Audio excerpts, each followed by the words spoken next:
They did the wrong thing. You know they did. They know they did. And if you describe the situation to any honest stranger, that stranger would look at you and say, yes, they were wrong, but somehow at the end of it, you were the one who apologized. You were the one who softened your voice. You were the one who swallowed the sentence that was already forming behind your teeth. The true one, the clear one, the one that would have named exactly what happened. You swallowed it, and in its place you offered something easier, something smaller, something that let the other person walk away comfortable while you carried the weight home in your chest. And it is still there right now. You can feel it if you stop moving long enough. A tightness behind your sternum, not sharp, dull. The kind that sits low and constant like a stone resting on wet earth. Your shoulders are slightly raised as if bracing for something that already happened. Your jaw holds a tension you did not consciously put there. And somewhere in the back of your throat, there is a sentence, maybe many sentences, that never made it into the air. You were told to be the bigger person. And you were, again, for the 5th time, the 10th, the 50th. You lost count not because the number is too high, but because counting would force you to see a pattern you are not ready to name. Here's the pattern. They cross the line and you erase it. They create the mess and you clean the room. They wound and you hear, not yourself but the space between you, so that they never have to feel the discomfort of what they did. And every time you do this, a voice inside you, quiet, patient, but growing less patient, asks a question you keep pushing away. When does someone become the bigger person for you? That question is not petty. It is not selfish. It is the most honest question your self-respect has left to ask.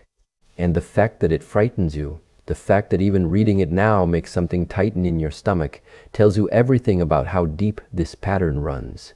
Let us sit with this, not to build resentment, not to make you hard, but to help you see the difference between choosing peace and being sentenced to it. The surface, where it begins as politeness.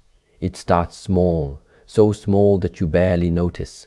Someone makes a comment, not cruel, just careless. The kind of remark that sits on the edge between joke and insult, and the person who said it gets to decide which side it falls on based on how you react. If you laugh, it was a joke.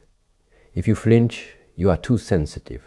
So you laugh. It is not because it is funny, but because laughing is the quickest way to make the moment pass without becoming the person who makes everything a big deal. You have been doing this for so long that the laugh comes automatically. It is not even a decision anymore. It is a reflex, as fast and unthinking as pulling your hand from a flame. Except this reflex does the opposite of protection. It invites the flame closer. And then there is the apology, the one you offer when you have done nothing wrong. Someone is late. Someone forgets. Someone speaks to you in a tone they would never use with a stranger because strangers might push back and you will not. And when the tension rises, you are the one who says, "It's fine, I'm sorry, let's move on."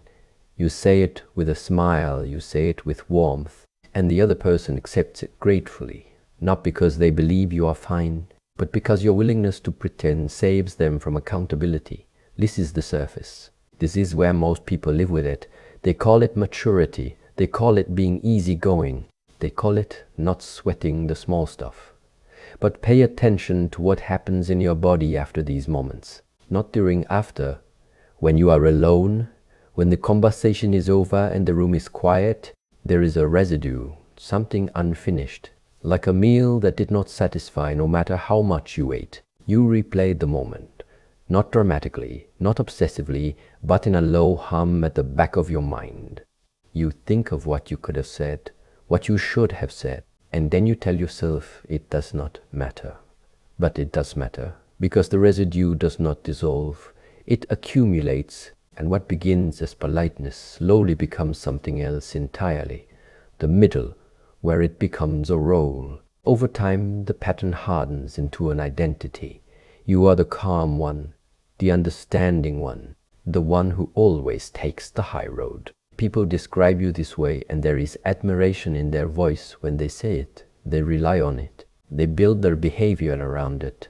They know, even if they have never said it aloud, that no matter what they do, you will absorb the impact and keep the surface smooth. And part of you is proud of this. Part of you has built your entire self-image around being the person who can take it, who does not escalate, who does not retaliate, who rises above. This is not weakness, it is strength, a specific, practiced, costly form of strength. And it served you in environments where conflict was dangerous, where expressing anger led to punishment. When the only safe response was composure, this skill kept you alive. It kept you connected. It kept the fragile structures around you from collapsing. Do not dismiss what it cost you to learn this. Do not minimize the intelligence it required. You read rooms before you could read books. You learned to feel the temperature of someone's mood before they spoke a word. You became fluent in the language of de-escalation because the alternative was unbearable. That was not a flow. That was a fragile art. But here is what happens when a survival skill outlives the danger it was built for. It stops protecting you and starts imprisoning you. You are no longer a child in a volatile room. You are no longer powerless. The conditions have changed, but the pattern has not. And now the role of bigger person is not something you choose. It is something that chooses you automatically, before you have time to ask whether this moment actually requires it. Here is the distinction that changes everything. There is a difference between choosing peace from a position of strength and being forced into silence by a role you did not consciously accept. The first is mastery. The second is a cage with a beautiful name. A warrior in the old training halls was taught to lower the sword, not because the sword was too heavy, but because the opponent was not worth the strike. The lowered sword was not surrender. It was a decision made from clarity, from fullness, from a centered assessment that this battle did not require engagement. But there is another image, a warrior who cannot lift the sword at all, whose arm has been bound so tightly by rope that the muscle has forgotten its own strength. From the outside, it looks the same. The sword is down, the posture is still, but inside the experience is entirely different. One is peace, the other is paralysis, dressed in the clothing of peace.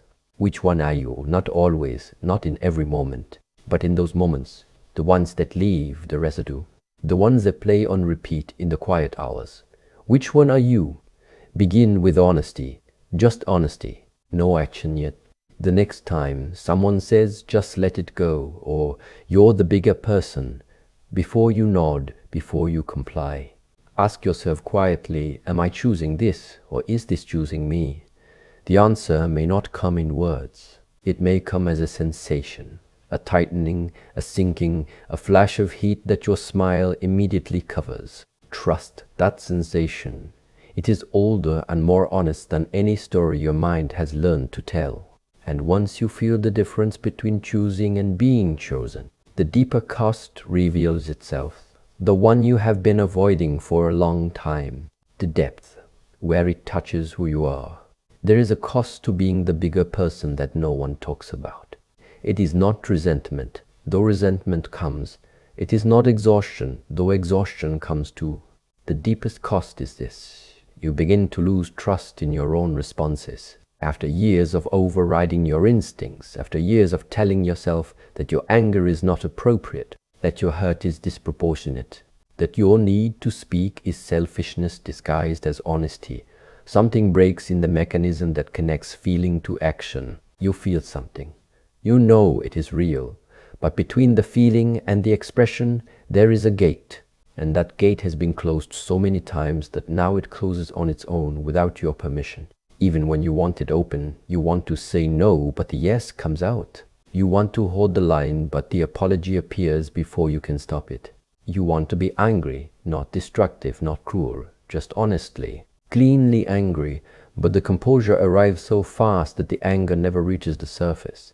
It turns inward, and inward anger does not disappear. It calcifies. It becomes the dull ache you carry in your shoulders, the heaviness in your mourning, the flatness in your voice when someone asks how you are. Your suffering is not false. This is real. The disconnection between what you feel and what you allow yourself to express. That is a real wound, not inflicted by a single event, but by 1,000 moments of choosing someone else's comfort over your own truth. And the hardest part, the part that keeps you locked in the pattern, is that the world rewards you for it. People praise your patience. They admire your grace under pressure. They hold you up as an example of how everyone should behave. And that praise becomes another chain, because now speaking up does not just mean risking the relationship. It means risking the identity that the relationship is built on. If you stop being the bigger person, who are you? Sit with that question. Do not rush to answer it. Let it sit in the center of your chest like a stone in still water, and let the ripples move outward. The answer, when it comes, will not be what you expect, because the truth is, you are not the bigger person. You are a person, a whole person, a person who contains patience and anger, gentleness and force, the ability to forgive and the right to refuse. And the version of you that only shows one half of that spectrum is not mature. It is incomplete. There is a flame inside every human being, not a metaphor for rage, a metaphor for aliveness. The flame is what rises when something matters, when a boundary is crossed, when a truth needs to be spoken, when the body knows before the mind catches up that something is wrong. In someone who has not practiced, the flame burns wildly. It destroys relationships, burns bridges, leaves wreckage. That is not what you want. But in someone who has over-practiced suppression, the flame has been starved of air for so long that it barely flickers. And a life without that flame is not peaceful. It is hollow. It is the life of someone who has traded their fire for other people's comfort and called it wisdom. The path is not to let the flame rage. The path is not to smother it further. The path is to tend it, to give it exactly enough air to burn clean. Not destructive, not extinguished, but alive, present, available when it is needed. This is the third way. Not reaction, not suppression, tending. Begin here. Think of one thing, one honest thing that you have wanted to say to someone but have not. Do not say it yet. Just find it. Let it form clearly in your mind. Feel its weight. Notice what your body does when you hold it. Does your chest open or tighten? Does your breath deepen or shallow? Now ask yourself, is this truth dangerous or is it just uncomfortable? If it is dangerous, if saying it would put you in genuine harm, then your silence is still wisdom. But if it is only uncomfortable, if the only thing at risk is someone else's ease, or your role as the agreeable one, then your silence is not wisdom. It is a habit wearing wisdom's clothes. And habits can be changed, not all at once, not dramatically, but one honest moment at a time. Daily life is the training hall. You do not need a confrontation to practice this. You do not need a dramatic moment or a breaking point. The practice lives in the ordinary. It lives in the meeting where someone takes credit for your idea, not in the explosion that follows, in the moment itself. The moment where your chest tightens and your mind immediately begins the calculation, is this worth it? Will I seem petty? Will I make things worse? That calculation, that instant automatic negotiation between your truth and the room's comfort, that is the training ground. It lives in the family dinner where a comment is made, the kind that has been made 100 times. The kind that everyone laughs at because laughing is easier than addressing it.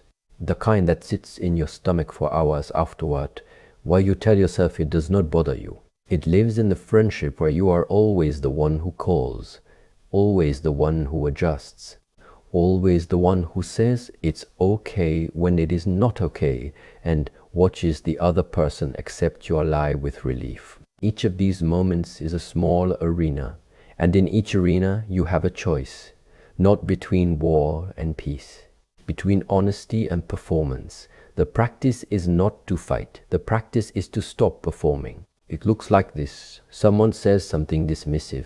Instead of laughing, you hold the silence. You do not attack. You do not explain. You simply do not offer the expected response. You let the space exist. It is remarkable how loud silence becomes when it replaces the laugh someone was expecting. That silence is not aggression, it is presence. It is the quiet act of not smoothing over something that should not be smooth. Or this, someone asks you to apologize for something you did not do. Instead of the automatic, "I'm sorry," you say gently, without heat, "I don't think I need to apologize for this." And you hold. You hold while their face changes. You hold while the discomfort rises in your own chest. You hold not because you are trying to win, but because you are trying to be honest. Or this, someone tells you to let it go, to be the bigger person. And instead of complying, you say quietly, without argument, "I have been the bigger person many times. This time I am choosing to be the honest person." These are small acts. They will not make headlines. They will not earn applause. But they will do something far more important than any grand gesture could. They will begin to rebuild the bridge between what you feel and what you allow yourself to show. Think of the way a river finds its path. It does not fight the terrain. It does not force itself through rock in a single violent push. It moves.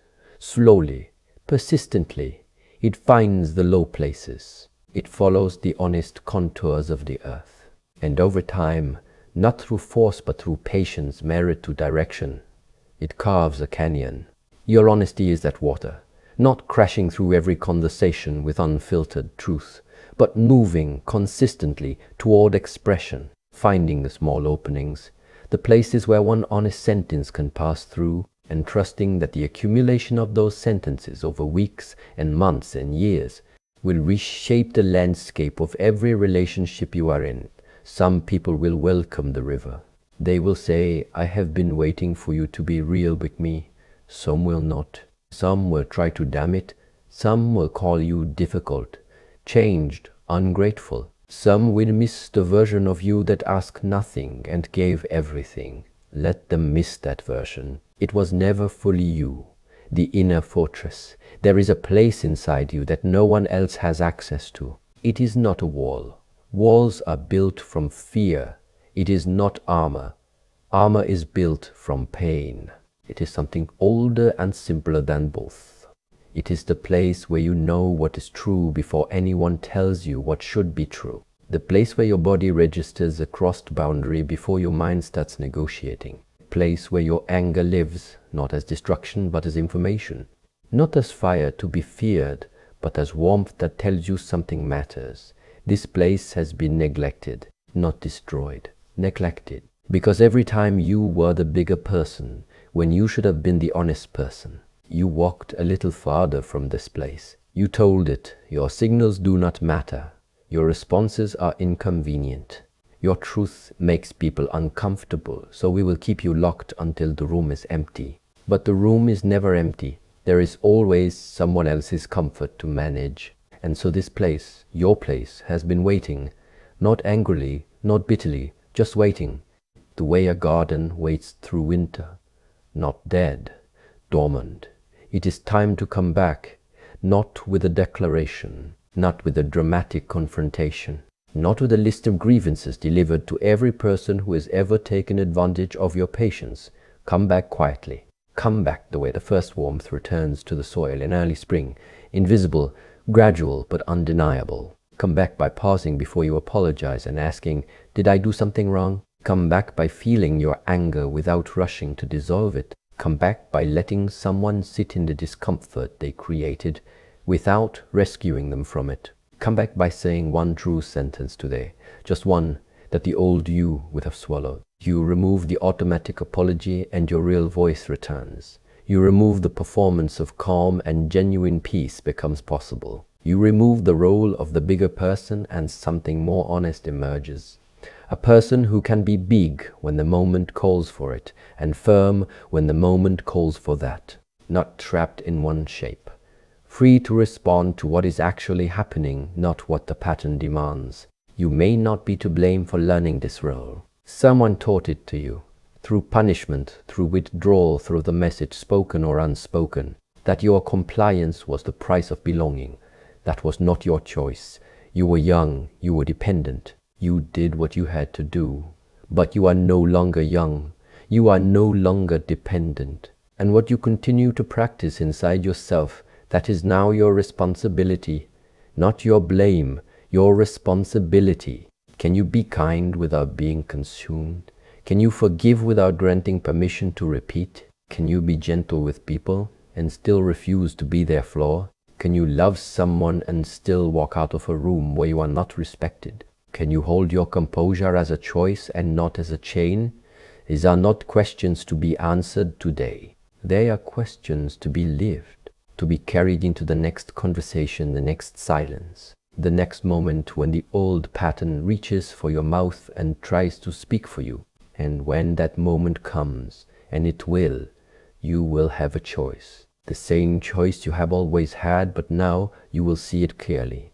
Not the choice between explosion and silence, not the choice between cruelty and compliance, the choice between performing peace and practicing truth. The world does not need another person who is good at pretending to be fine. The world needs people who are honest about what they feel and brave enough to let that honesty cost them something.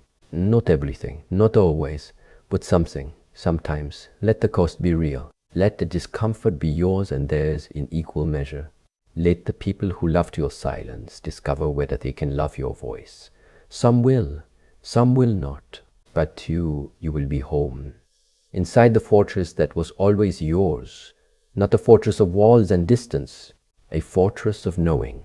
Knowing what you feel, knowing what you accept, knowing when to bend and when to stand.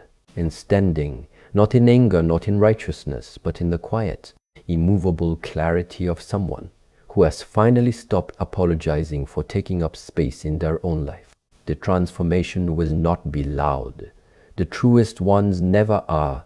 No one may see the moment you stop performing. No one may hear the first sentence you speak from a place of honesty instead of habit. No one may notice the shift in your posture, the steadiness in your voice, the ground beneath your feet where there used to be constant accommodation.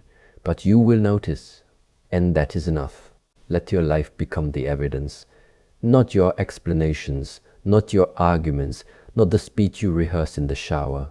Your life, the way you sit with your own truth without flinching, the way you let a silence exist without rushing to fill it, the way you meet your own eyes and know, without needing anyone else to confirm that you are no longer for sale at a discount. That is not arrogance, that is not selfishness, that is the quietest form of freedom there is, and it has been waiting for you, patiently, without judgment, for a very long time.